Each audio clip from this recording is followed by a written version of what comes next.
The first thing that I felt bad about was watching the starting pitcher. Now, this is problematic, okay? Now, here's what my theory is that they're never going to admit. His back is still bulky. He's not getting the proper drive from his core. That's why his velocity is down. That's why his location is not as good as it used to be. That is a problem for the Philadelphia Phillies. Then I go, all right, is it? Christopher Sanchez pitches very well. He's like got in a groove right now. So would Rob Thompson, there's two issues here. Would Rob Thompson move Christopher Sanchez to the 3-hole and demote Sanchez to the 4, or would he even go further than that and play the home and away game because Sanchez is a better pitcher at home? When you get to the playoffs, would he have the wherewithal to make Sanchez the 2 just so he could pitch at home in the playoffs because they're going to get the 2 home games first? Would I do it or would Rob Thompson do it? Both. I know you would do it. Yeah, I would do it because Ranger Suárez clearly isn't going to get back to form. I mean, we got a month until October, not even, less than a month. This is who I think we're going to have to deal with in the postseason. I would do it. I would move Sanchez to the 3. I wouldn't move him all the way up to the 2. I'd let Wheeler and Nola take the first 2 games. Okay, but then you're playing right into it. This is what people are saying. If you're going to have Sanchez, you don't pitch him on the road. His ERA at home is significantly better than his ERA on the road. So if you're going to make a move, what you have to go all in and make the move to take advantage of the statistical, analytical part of this? I wouldn't, because then that means you're delaying Nola's start, and I'd rather have Nola pitch game 2.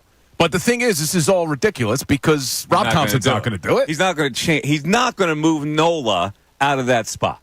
No, because he would look at that as a demotion. However, if somebody presents him with analytical facts, and he knows it already, he goes, it makes a lot more sense. If I got to move Sanchez, what's the point of moving him into the 3-hole? He's not a very good pitcher on the road. If I'm going to move him, I got to go all the way with him. It's not a demotion to Aaron Nola as much as it is strategic. He's not going to do it. He's not going to do it. But if you keep him at the 4, he's going to pitch. You have to get your 4th starter in a 7-game series, right? You'll get to your 4th? Yeah. See, here's the concern. I'm saying I would at least move him to the 3 spot. Mm-hmm. Postseason baseball is a lot different than the regular season. Christopher Sanchez has only pitched 2 1/3 innings, and it came last year in the NLCS.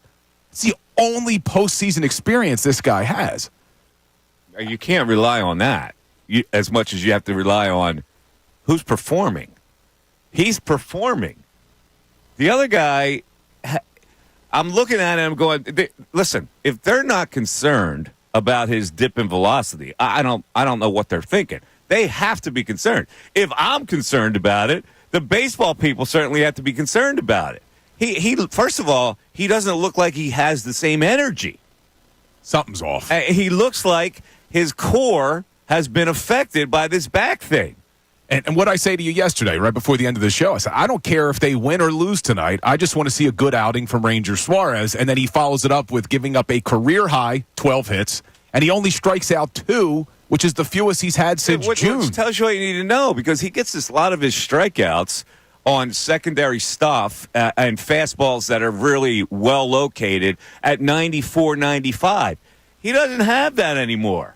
He's getting 90, 91 on fastball. And that's got to be alarming for Philly fans. Because, listen, they're going to win their division. They're probably going to get a number 1 or number 2 seed. But you get a number 1 or number 2 seed, and you go into a series like that, you need 4 pitchers. So that was alarming. All right, that's number 1. Well, before you move on here, so does this mean you're coming to my side of the aisle here that maybe they should have upgraded the rotation before the deadline, something I've been saying for a month? There was no way they could have predicted that Ranger Suárez would take, like, it's just like anybody else. You get some time off, you come back strong. I mean, most of the injuries that happen, they come back that way. There was no reason to think that he wouldn't be able to come back. If they thought that, you think Dombrowski wouldn't have made that kind of a move? They had faith that he was going to come back and be the same guy. It's the wrong move, though, to have Well, faith. you can't predict. Like you don't have a crystal ball with health, right? If you're medical people are saying, "No, he'll be fine. He's fine. He just needs some time off." Blah blah blah. Yeah, you got to trust your Not medical fine. staff. But He might be withholding some information from them because he's certainly not fine. I mean, you could tell his body language is not the same, and certainly his drive to the plate is not the same. You drive to the plate, you get the ball up there at 94, 95, which he has done consistently. When you don't have drive in your core, there's the dip in velocity.